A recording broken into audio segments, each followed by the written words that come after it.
आचार्य अनुराग मुखिया ने भागवत कथा के दौरान भगवान कृष्ण के जन्म की सुंदर कथा सुनाई, जिसे कृष्ण जन्म महोत्सव के रूप में मनाया गया।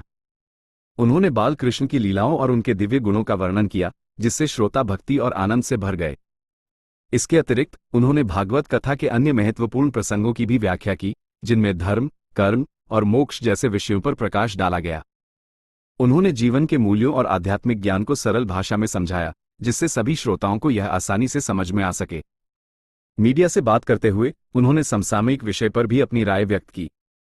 उन्होंने कहा कि भारत ने पाकिस्तान पर जो कार्रवाई की है वो उन लोगों के लिए एक उचित उत्तर है जिन्होंने पहलगाम में निर्दोष लोगों की जान ली थी। उन्होंने प्रधानमंत्री नरेंद्र मोदी और भारतीय सेना की इस कार्रवाई की सराहना की। उन्होंने सनातन धर्म के सिद्धांतों का उल्लेख करते हुए कहा कि हमारे धर्म में ज्ञान और शक्ति दोनों का महत्व है। जब हमें ज्ञान की आवश्यकता होती है तो हम शास्त्रों का अध्ययन करते हैं, और जब हमें अपनी रक्षा या अन्याय का प्रतिकार करने की आवश्यकता होती है तो हम शक्ति का उपयोग करते हैं। उन्होंने इस संदर्भ में भारतीय सेना की कार्रवाई को उचित ठहराया।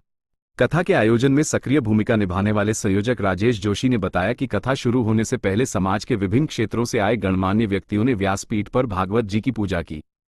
इनमें महेश मित्तल, विपुल जोशी, आलोक शर्मा, दिलीप सोनी और महिला मंडल की सदस्याएं सुषमा छावड़ा, संगीता गटलाना, नम्रता सुगंधी, सुनीता भंडारी और पुष्पा कोठारी शामिल थी।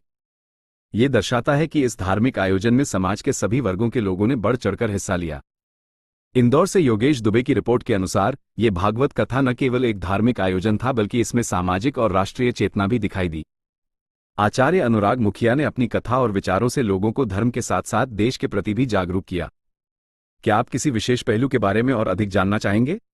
उससे सनातन धर्म में बहुत खुशी की लहर है कि माननीय प्रधानमंत्री महोदय और राष्ट्रपति महोदया के साथ में मिल करके आपने कहते हैं ना कि हमारी भागवत जी कहती है कि हमारे सनातन के पास में एक हाथ में शास्त्र है तो दूसरे हाथ में शस्त्र है।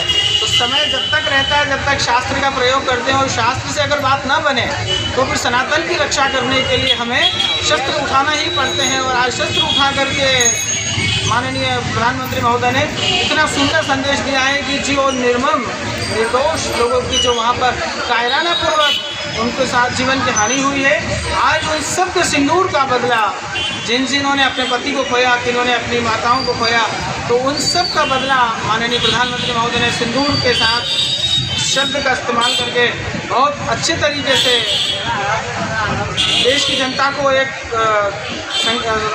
सूचना दी कि भारत सिर्फ बोल ही नहीं सकता, भारत में करने की भी बहुत ताकत है। और आज जो कह रहे थे ना वहाँ के लोग कि बता देना मोदी जी को, तो आज मोदी जी ने करके दिखा दिया।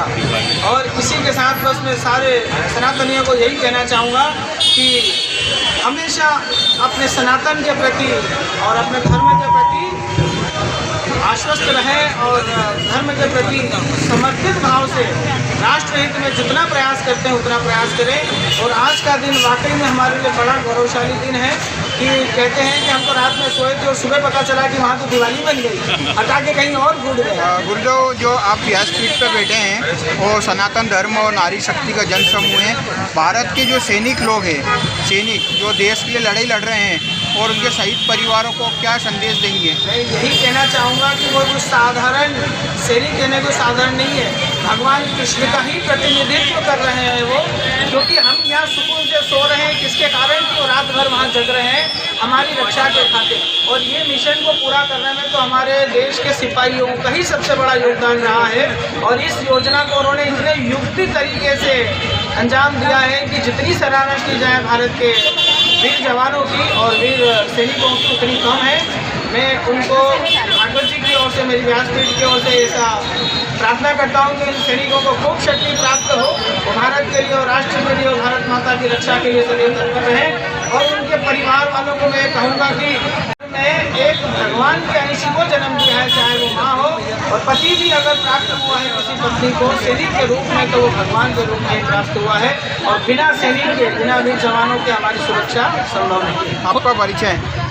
मैं अनुराग मुखिया, श्री मदन मोहन लाल जी का मंदिर, दृष्टि मार्ग हवेली, गोरापुर, इंदौर। भारत माता की जय का नारा, ये भारत माता की जय का ही बना।